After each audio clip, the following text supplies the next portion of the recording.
तो बच्चा स्टार्ट करते हैं first topic, that is electric potential energy. और इलेक्ट्रिक पोटेंशियल एनर्जी किसी भी चार्ज के पास कैसे आती है, क्या प्रोसेस होता है उसका, वो समझते हैं जरा फटाफट। तो देखिए यहाँ पे हमारे पास कोई भी एक चार्ज है, फॉर एग्जाम्पल एक पॉजिटिव चार्ज है। अब चार्ज है तो इसके चारों तरफ इलेक्ट्रिक फील्ड भी होगी। हमने कहा इसके चारों तरफ इलेक्ट्रिक फील्ड बेटा ये है, ये इस चार्ज के चारों तरफ एक इलेक्ट्रिक फील्ड है। इलेक्ट्रिक फील्ड बेटा वो जोन होता है जहां तक एक चार्ज फोर्स लगा सकता है दूसरे चार्जेस पे। तो हमने क्या किया बेटा, एक चार्ज को एक इनफाइनाइट डिस्टेंस से इस इलेक्ट्रिक फील्ड में लेके आ रहे हैं। तो जब तक मैं इस चार्ज को इसके इलेक्ट्रिक फील्ड में एंटर नहीं करवाता हूं, मुझे इस चार्ज को लाने के लिए कोई भी वर्क डन नहीं करना पड़ेगा, जीरो वर्क डन करना पड़ेगा, क्योंकि कोई भी अपोज करने वाला नहीं है इस चार्ज के मोशन को, ठीक है। लेकिन जैसे ही मैं इसके इलेक्ट्रिक फील्ड में एंटर होऊंगा, मुझे कुछ ना कुछ वर्क डन जरूर करना पड़ेगा इस चार्ज को कांस्टेंट स्पीड से मूव कराने के लिए। चाहे ये वाला चार्ज पॉजिटिव हो, चाहे ये वाला चार्ज नेगेटिव हो, अगर मुझे इसको कांस्टेंट स्पीड से मूव कराना है तो मुझे कुछ ना कुछ वर्क डन जरूर करना पड़ेगा। तो बच्चा होगा क्या कि जब इस चार्ज को आप लेके आएंगे, इस पे कुछ आप वर्क डन करेंगे, that work done will convert in the form of potential energy. वो वर्क डन ही पोटेंशियल एनर्जी की फॉर्म में कन्वर्ट हो जाता है और उसका फॉर्मूला क्या निकल के आता है, that is potential energy is equal to K Q1 Q2 divided by R। ये इसका फॉर्मूला है। इसी फॉर्मूले के बेसिस पे अपन आगे बढ़ते हैं। तो ध्यान दीजिए बेटा, सारे क्वेश्चंस जो हैं वो इसी के बेसिस पे हो जाएंगे। फर्स्ट क्वेश्चन आप देख पा रहे होंगे बेटा, यहां पे क्या है कि एक स्मॉल क्यू चार्ज रखा हुआ है।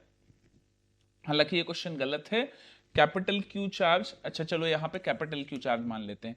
एक कैपिटल क्यू चार्ज है, उसको हम लेके आए हैं इक्विलेटरल ट्रायंगल के किसी भी एक कॉर्नर पे। इक्विलेटरल ट्रायंगल है तो यहाँ 60 डिग्री होगा। हम इस चार्ज को इन्फिनिटी से लेके आए हैं और इसको लाने में जो वर्क डन हुआ है वो वर्क डन हमें कैलकुलेट करना है, ठीक है। तो एक काम करते हैं, हम इस ट्रायंगल के सभी कॉर्नर्स के नाम लिख देते हैं। This is A, this is B, this is C. अब देखिए, जब आप इस चार्ज को, इस कैपिटल क्यू चार्ज को सी पॉइंट पे लेके आए तो उससे पहले यहाँ पे दो चार्जेस मौजूद थे। ये दो चार्जेस अपनी इलेक्ट्रिक फील्ड बना रहे थे, ठीक है। तो इसका मतलब है जब आप इस चार्ज को लेके आएंगे तो आपको कुछ वर्क डन करना पड़ेगा इन दोनों चार्जेस के अगेंस्ट, ठीक है। अब दो चार्जेस के अगेंस्ट जो वर्क डन है वो कितना होगा, देखिए यहां पे। तो यहां पे वर्क डन जो टोटल होगा, that will be equal to total work done is equal to work done on C due to A plus work done on C due to B. ये टोटल वर्क डन निकल के आएगा, ठीक है। तो देखिए यहां पे वर्क डन का फॉर्मूला क्या, के Q1 Q2 अपॉन R। तो देखिए Q1 कैपिटल Q है, Q2 माइनस Q है, डिवाइडेड बाई साइड जो है वो आपको R दी हुई है, तो ये फॉर्मूला हो गया, प्लस CB। तो C पे जो चार्ज है वो कैपिटल Q है, B पे जो चार्ज है वो -2Q है, डिवाइडेड बाई R। तो अब देखिए इसको जब आप सॉल्व करेंगे तो आपके पास आंसर आ जाएगा -3KQ² डिवाइडेड बाई R। ये आपका आंसर है। जितने भी चार्जेस पहले से मौजूद है सभी की वजह से वर्क डन कैलकुलेट किया जाता है। चलिए इसमें एक और चीज पूछी है इन्होंने, इसमें चीज पूछी है कि find the potential energy of the system. System की पोटेंशियल एनर्जी भी हमें निकालनी है। तो उसके लिए आप एक काम कीजिए, आप इमेजिन कर लीजिए कि पहले से इस ट्रायंगल के कॉर्नर पे कोई भी चार्ज नहीं है, ठीक है। हमने क्या माना कि पहले से कोई भी चार्ज नहीं था, फिर सबसे पहले हम एक चार्ज लेके आए यहां पे, that is capital Q. Capital Q charge लेके आए इस पॉइंट ए पे, बी और सी पे कुछ भी नहीं है। तो वर्क डन जो आपने किया, that is W1 is equal to 0। W1 is the work done जो आपने कैपिटल क्यू को ए पॉइंट पे लाने के लिए किया।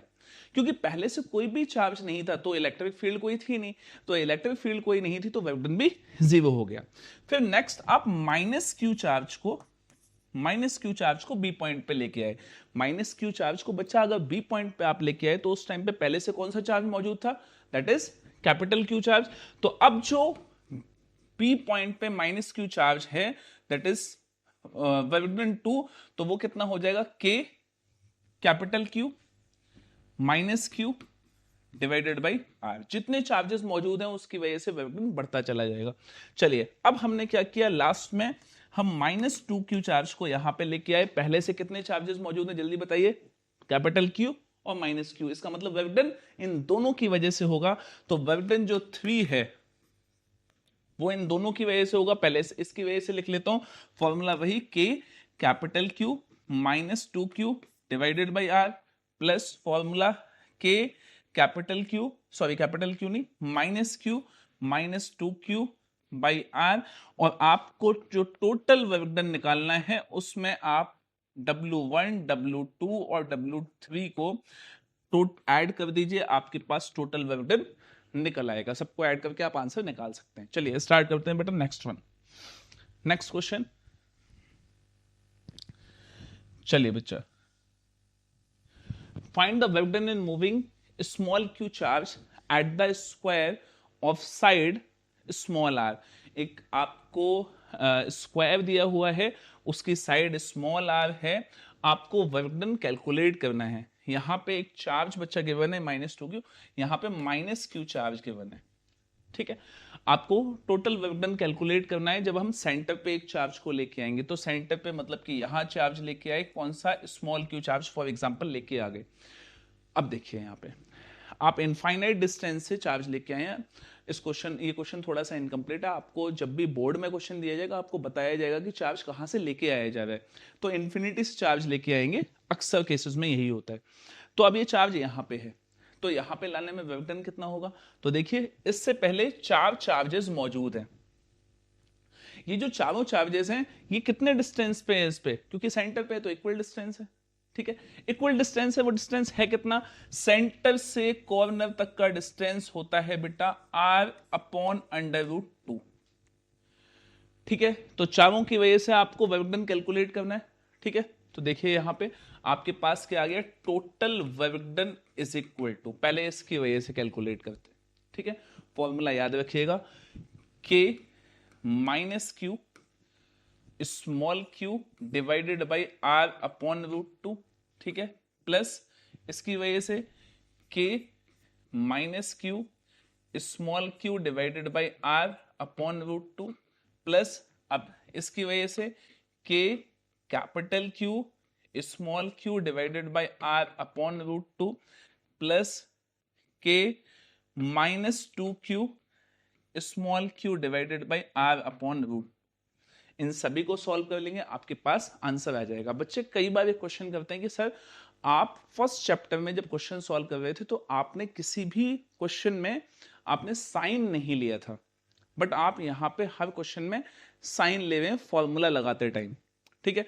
तो देखिए बच्चा, पोटेंशियल एनर्जी एक वेक्टर क्वांटिटी है, वेक्टर क्वांटिटी में फॉर्मूला डालते टाइम ही साइन लिखा जाता है, तो हमने उसी टाइम पे साइन लिया है। चलिए बच्चा next one, next question. Next question is again अच्छा क्वेश्चन है बच्चा, ये क्वेश्चन थोड़ा सा अच्छा क्वेश्चन है। देखिए बेटा क्या है ये question, find the work done in moving A charge E from centre O से of the square two point E, जो कि मिड पॉइंट पे है CD के, ठीक है। आपके पास ये चार्जेस दिए हैं, ये वाला चार्ज अगेन आपको शायद हो सकता है ना शो हो रहा हो, ये -q चार्ज है। ये वाला क्वेश्चन पिछले क्वेश्चन से थोड़ा सा अलग है। वो अलग होने की वजह ये है बच्चा कि ये वाला जो क्वेश्चन है ये थोड़ा सा इस क्वेश्चन में आपको दोनों लोकेशन दिए हैं, वो लोकेशन जहां से चार्ज मूव करा रहे हैं, वो लोकेशन जहां पे चार्ज मूव करा रहे हैं, मतलब जहां से स्टार्ट हो रहा है जहां फाइनली जा रहा है, ये दोनों लोकेशन यहां गिवन है। इससे पहले इनिशियल लोकेशन इनफाइनाइट होते थे तो वहां आसान हो जाता था, क्योंकि इनफाइनाइट डिस्टेंस पे वर्क डन 0 हुआ करता है, तो इनिशियल वर्क डन 0 लेके हम कैलकुलेट करते थे। बट यहाँ इनिशियल वर्क डन 0 नहीं होगा, चार्ज यहां से स्टार्ट हो रहा है यहां तक जा रहा है, तो आप सबसे पहले वर्क डन O पे लिखिए कि O पे कितना होगा। चलिए भाई देखिए, 4 चार्जेस हैं आपके पास, ठीक है, -q plus q minus q, ठीक है, 4 चार्जेस हैं आपके पास। तो चारों चार्जेस से डिस्टेंस कितना है, कॉर्नर से सेंटर तक का डिस्टेंस बच्चा लोग r/√2 का। फॉर्मूला लिख लेता हूं फटाफट, देखिए k, सीधे सीधे थोड़ा जल्दी सॉल्व करूंगा। k आपके पास ये जो कॉर्नर पे चार्जेस हैं सभी का मैग्नीट्यूड कैपिटल Q है, ठीक है। सेंटर पे जो चार्ज है वो E है, ठीक है, डिवाइडेड बाय डिस्टेंस कितना है r/√2 है। चलिए ब्रैकेट लिया, अब चारों चार्जेस के लिए लिख लेते हैं भाई, कॉमन लेंगे तो यहां इसके लिए -1 आ जाएगा, इसके लिए -1 आ जाएगा, ठीक है, इसके लिए +1 आ जाएगा और इसके लिए -1 आ जाएगा, ठीक है। सभी सॉल्व कर लेंगे तो आपके पास वर्क डन जो सेंटर पे आ जाएगा दैट विल बी -1 -3 प्लस का 1 तो -2 आ जाएगा, सो वैल्यू -2 और ये √2 ऊपर जाएगा तो -2 √2 के capital Q E by R, ये आपके पास सेंटर पे आ गया। अब इस चार्ज को जब आप यहां लेके जाएंगे E पॉइंट पे, तो वहां एक चैलेंज ये है कि देखिए भाई E से इस वाले चार्ज तक का और इस वाले चार्ज तक का, क्योंकि ये मिड पॉइंट है, साइड R है, तो ये वाला डिस्टेंस तो बच्चा R/√2 हो गया, ये वाला डिस्टेंस भी R√2 हो गया। लेकिन सवाल ये है कि A और B से डिस्टेंस कितना होगा, वो हमें कैलकुलेट करना पड़ेगा। तो देखिए उसकी कैलकुलेशन अपन कैसे करेंगे, बस सीधी सी बात है, एक यहां पे हाइपोटेन्यूज ड्रॉ कर दीजिए। आपके पास ये राइट एंगल ट्राइंगल तैयार हो गया, ये वाला, ठीक है, ये वाला परपेंडिकुलर हो गया, ये बेस हो गया, ये हाइपोटेनस हो गया। तो hypotenuse square is equal to base square plus perpendicular square, hypotenuse is equal to base का स्क्वायर क्या है, R/2 का होल स्क्वायर करोगे, so it will be R²/4, perpendicular square R², और इसका क्या ले लिया आपने, रूट। आपके पास वैल्यू क्या आ गई बेटा, 5R²/4। अब प्लीज ये मत कहना कि ये वाला स्टेप कैसे आ गया, हाँ बच्चे करते हैं ऐसे सवाल, कोई बात नहीं है, एक बार देख लीजिएगा एलसीएम लगा के, ठीक है। तो ये हो गया, रूट से बाहर निकालोगे तो R/2 और ये √5, ठीक है। तो मतलब ये जो दो चार्जेस हैं, सेम इसके लिए भी यही वैल्यू आएगी। तो ये जो दो चार्जेस हैं, ये दो चार्जेस के लिए डिस्टेंस होगा दैट इज R/2 √5, ये डिस्टेंस होगा। बाकी इन दोनों के लिए R/2 होगा। तो थोड़ी सी गड़बड़ी कर देता हूं मैं, थोड़ी सी गड़बड़ी क्या है, कैलकुलेशन में थोड़ा सा झांसा दे देता हूं। तो देखिए यहां पे वर्क डन जो E है ये दो हिस्सों में आएगा, एक तो इन दोनों चार्जेस की वजह से जिनका डिस्टेंस R/2 है, और एक इन दोनों चार्जेस की वजह से जिनका डिस्टेंस R/2 √5 है। तो देखिए मैंने क्या लिखा, K capital Q E divided by distance क्या आ गया बेटा, R/2 √5, ठीक है। हाँ स्क्रीन पॉज कर लेना, कोई बात नहीं है। R/2 √5 किन चार्जेस के लिए, इन दो चार्जेस के लिए जिनका जो मैग्नीट्यूड है वो -1 है, तो -1 प्लस, फिर मैंने लिखा KQE बाई, अब R/2 भी तो डिस्टेंस है, हाँ है R/2 डिस्टेंस, किन चार्जेस के लिए, इन दो चार्जेस के लिए, एक का मैग्नीट्यूड +1 है, एक का -1 है, कैंसिल कीजिए, ये 0 आ जाएगा, ये जो भी आंसर आएगा इसको आप क्या करेंगे, आपको वर्क डन निकालने के लिए, वर्क डन जो आपके पास E पे आया है उसमें से सेंटर का वर्क डन माइनस कर दीजिए, आपके पास टोटल आंसर आ जाएगा। ठीक है बच्चा, देख लीजिएगा इसको, आगे बढ़ते हैं। नेक्स्ट क्वेश्चन, अच्छा क्वेश्चन है बच्चा, क्वेश्चन आप पढ़ लीजिए। क्वेश्चन सीधा सीधा ये कह रहा है कि आपके पास एक पॉइंट है ए, यहां से आपने एक स्मॉल क्यू चार्ज को मूव कराया, ठीक है, और इस सेंटर पे कैपिटल क्यू चार्ज मौजूद था। तो पहले तो आप इस स्मॉल क्यू चार्ज को इस बी पॉइंट तक लेके गए, उसके बाद आप स्मॉल क्यू चार्ज को सी पॉइंट तक लेके गए, इन दो पॉइंट्स तक आप लेके गए हैं, ठीक है। तो वर्क डन टोटल कितना होगा, दोनों में वर्क डन सेम होगा या अलग अलग होगा, वो आपको कैलकुलेट करना है। तो देखिए यहां पे मैं यहां से ए से ये वाला जो डिस्टेंस है वो x मान लेता हूं, ठीक है। तो देखो इनिशियली ये वाला जो चार्ज है वो x डिस्टेंस पे है, चाहे हम ए से बी मूव कराएं चाहे हम ए से सी मूव कराएं, डिस्टेंस x ही रहेगा। तो इसका मतलब इनिशियल वर्क डन दोनों केसेस में सेम है। अब फाइनल वर्क डन की बात करते हैं। फाइनली ये वाला ए से बी पे आया और ए से सी पे आया, क्या दोनों केसेस में रेडियस सेम है?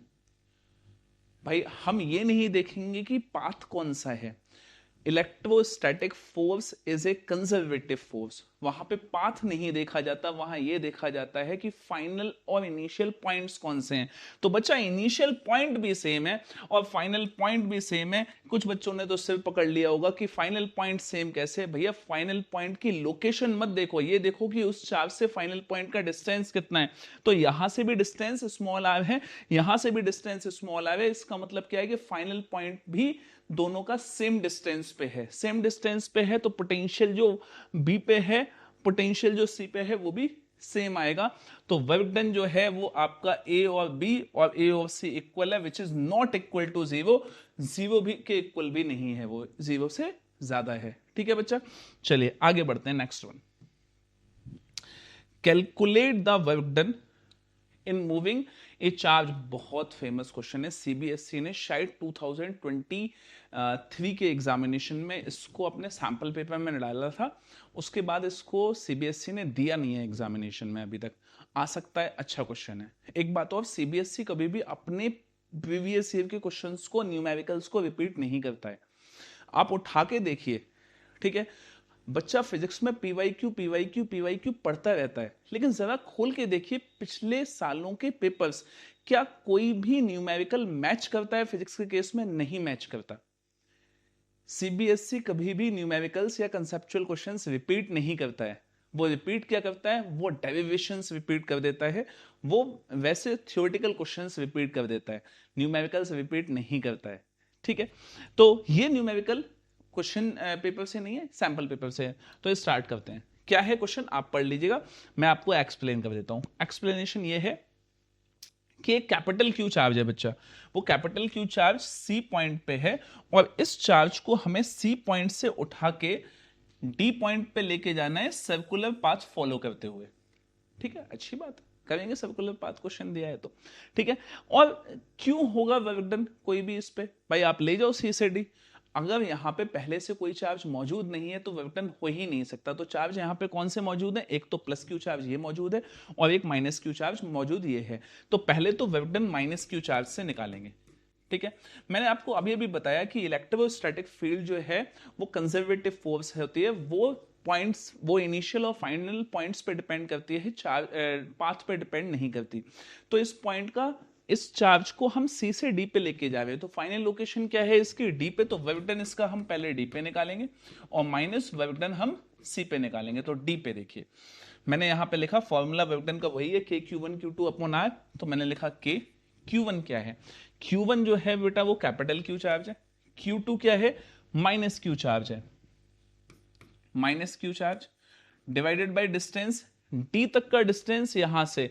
तो बच्चा देखिए ये वाला डिस्टेंस जो है वो L ही है, तो आपके पास क्या आ गया? L। चलिए अब सी पे निकालते हैं। सी पे के कैपिटल क्यू चार्ज मतलब वही चार्ज जो आप लेके जा रहे हैं। बच्चा कई बार समझ नहीं पाता इस क्वेश्चन में कि कैपिटल क्यू चार्ज दो बार क्यों ले जाया जाए। कैपिटल क्यू चार्ज को ही सी से डी पे मूव कराया गया, तो डी पे आपने पोटेंशियल एनर्जी निकाल ली, माइनस सी पे निकाल ली। तो के क्यू, सी पे चार्ज कितना है? माइनस मतलब किसकी वजह से निकाल रहे हैं? माइनस क्यू चार्ज से, और डिवाइड बाय डिस्टेंस कितना है? L। तो देखिए ये माइनस माइनस प्लस हो जाएगा, ये माइनस, तो आपके पास कैंसिल हो गया, आंसर क्या आ जाएगा? Work done zero. Minus Q की वजह से वर्क डन क्या हो गया बेटा? जीरो। अब प्लस क्यू की वजह से निकालते हैं। फंडामेंटल सेम रहेगा। फंडामेंटल क्या बेटा? डी पे वर्क डन माइनस सी पे वर्क डन। ठीक है, तो अब प्लस क्यू चार्ज से डी तक का डिस्टेंस 2L, तो ये वाला डिस्टेंस हो गया और L ये वाला डिस्टेंस हो गया। तो उस कंडीशन में आपके पास आ गया क्या? K कैपिटल Q, क्योंकि कैपिटल Q चार्ज को ही मूव करा रहे हैं। और इस बार work done plus Q charge से है, तो यहां पे प्लस Q लिखेंगे, डिवाइडेड बाय डिस्टेंस कितना हो गया बेटा? 3L। डी तक का डिस्टेंस A से 3L है, minus K capital Q small q divided by C point तक का जो डिस्टेंस है वो L है। L, इसको आप सॉल्व कर लीजिए, आपके पास आंसर आ जाएगा क्या? -2/3 KQ स्मॉल q/L। चलिए, तो ये आपके पास वर्क डन दोनों कैलकुलेट होके आ गए।